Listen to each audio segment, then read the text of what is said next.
YouTubers, back for another review. This time it's on Hasbro's Mighty Mugs.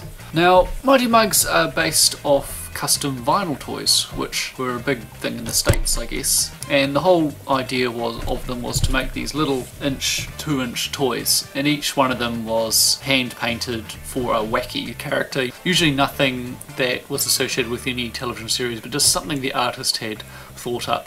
They were usually limited to very few, sometimes less than 100 pieces, and so they had quite a cult following.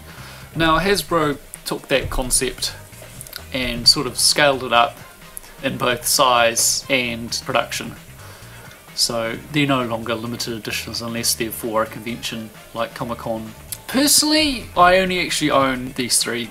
I only really collect Transformers. I have seen a lot of them for Star Wars, and I think the concept works a lot better for Star Wars. I'm not sure it really works for Transformers, which are basically square and blocky robots, but I'll go through some of the things I like about them and some of the things I don't. Starting off with probably my least favourite. Poor Optimus Prime. I think this is probably one of the least successful Mighty Mugs. He doesn't really emote Optimus Prime. He's almost to the point where if you didn't tell me he was Optimus Prime, I'd think he was a blue and red Gundam. They haven't well defined the faceplate here. It just looks like it's a little blob. And the truck component, well, it's a square truck sort of idea on a round chubby body. It doesn't really work, unfortunately. Well, at least they have given us a reasonable gun, a tubified stubby little thing. So the quality control's not so good on mine. He's got blemishes all over him, little bits overspray, scratches. He was in the first wave, so I can forgive him for that. Bumblebee, on the other hand, this is an example of a successful Mighty Mug. He is so cute. He emotes Bumblebee really well. They've chosen the stubbier variant of the blank mould. They've done a much better job on him. They give him a great big smile, which, you know, you instantly know it's Bumblebee. Bumblebee was always the happy-go-lucky character in the Generation 1 series. And he was a Volkswagen Beetle as well, which was, for your new kids, was a very rounded, sort of stubby little car. So this is an example of a Mighty Mug that really works. So they're just giving some basic detail on the back there. They've given them all this little stamp on their foot. Now, moving on to one of the latter waves, we've got Starscream here, which Hasbro did a really good thing is they started customizing each Mighty Mug, and in this case they've given Starscream some wings that just pop on and off. It's made of a soft rubbery plastic. And this is where I think the Mighty Mugs really start to shine, is giving them individual little bits and pieces that really fit the character. Now, and they've even gone to the point where, I'm not sure you can see it on camera, but they've given it different types of paint. For example, the chest area here is a matte paint, whereas the cockpit here is a glossy paint. And it really helps to just give it that little bit of extra pop and detail, which you realise, hey, you know, that cockpit is shiny glass, so of course it's going to look a little different. And, you know, they've given Starscream his classic smirk, so again, you know, it's fit Starscream to a T.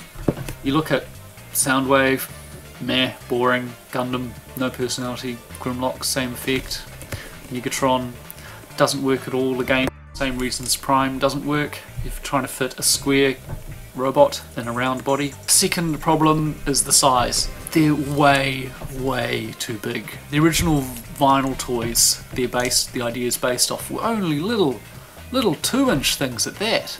And I think that was a perfect size for them to be really cool little fun collectibles, you know. You didn't have to have a massive amount of shelf space. I mean, you look at them. I mean, heck, they're bigger than a deluxe. Where the hell am I going to put these things? So, yeah, I reckon Hasbro, they should have been smaller.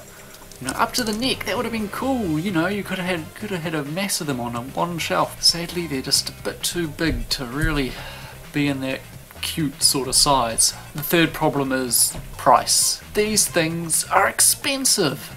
In New Zealand where I live, these retailed for 30 bucks. That's the same price as a deluxe. Why on earth would I buy a huge silly statuette for 30 bucks but I could buy a real Transformer for the same price. So I ended up only buying these when they came down to half price. There's no way I could justify buying a funny half-assed caricature for 30 bucks when I could buy a proper Transformer. So that's me with some thoughts on Mighty Mugs. Overall, I'm going to have to give the whole concept of Mighty Mugs a mild recommendation. I would only buy them if you really like the character and if the toy really emotes the character.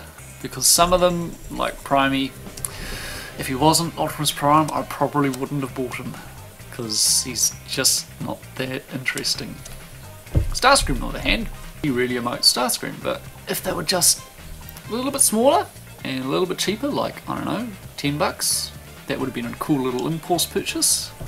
Or even if they were just like a little keychain, or maybe even like a robot hero, that would have been really cool. But as it is, I only can give them a very, very mild recommendation. If there's absolutely no deluxes you want instead, maybe consider them. That's me, Master Gravitron, signing out.